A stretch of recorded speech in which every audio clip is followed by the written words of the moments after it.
Hello everyone, how are you doing? This is MD Tech here for another quick tutorial.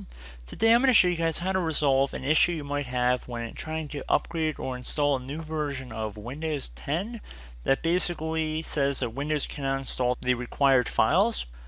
So this is a somewhat common issue and I've heard quite a few people mention it in the past, so I thought I'd make a brief tutorial today highlighting how to resolve this. So it's going to be pretty straightforward and we're going to jump right into it. So I know it looks like we are on a Windows 10 computer, and which we are, but this does not really matter if you're coming from Windows 7 or Windows 8. The process is going to be identical. We could even assume that you're trying to upgrade your existing version of Windows 10 and you run across this problem, which is completely plausible, so it doesn't really matter which operating system you're on. So we're going to just start up by opening up a web browser here. I'm going to open up Microsoft Edge.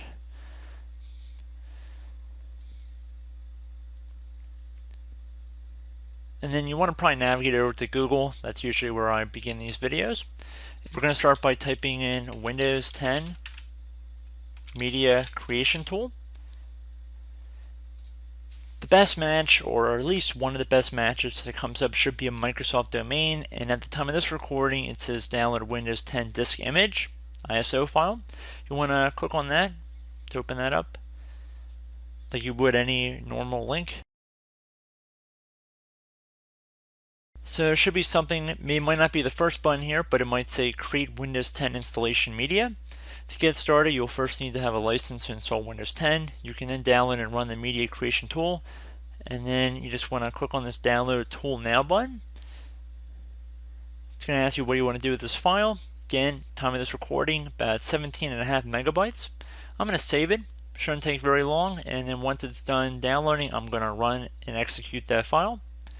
Might receive a user account control window. It should say Microsoft Windows and it should be from the Microsoft Corporation underneath Publisher. So you want to make sure you're downloading it directly from Microsoft. You want to click on Yes to open that up.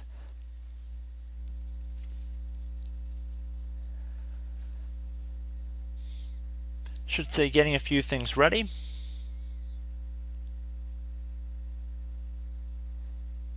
Once you've read through the end user license agreement, you want to click on Accept.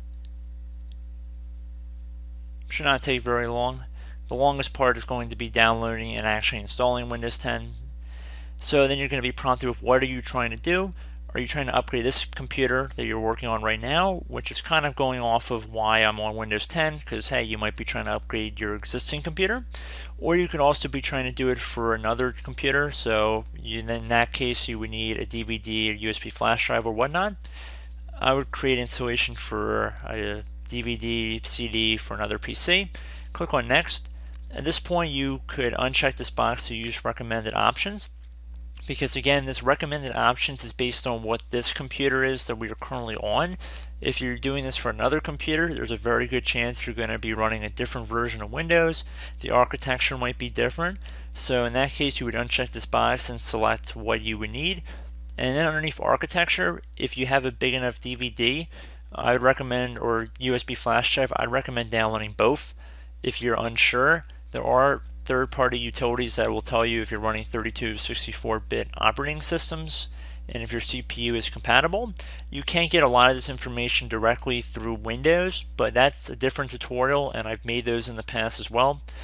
But if you're unsure or you just want to have something you can use time and time again for other computers, feel free to download both. Underneath language, make sure language is correct, which it should be. Make sure the edition, most people will be using Windows 10, not the home single language or the Windows 10 N edition.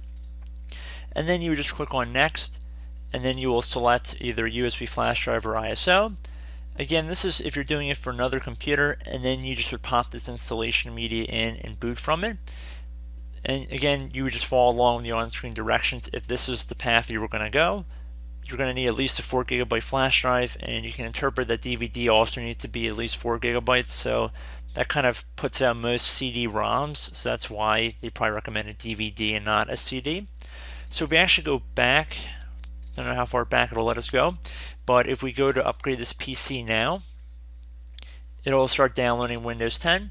So I'm actually going to cancel out of this. I don't want to download Windows 10 on this computer at the moment. But the whole idea behind this tutorial was that you probably were upgrading Windows 10 perhaps through Windows Update, or you're downloading it through some other means. I'd much rather do a clean, fresh download from Microsoft, and you're much less likely to be missing any critical files that are necessary to boot and set up Windows 10. So that's why I typically recommend downloading the media creation tool like I just showed in this video and following the on-screen directions. I've run this tool many times. I've never had a problem, but when I've gone through other ways of downloading and installing Windows 10, it doesn't always come out as clean.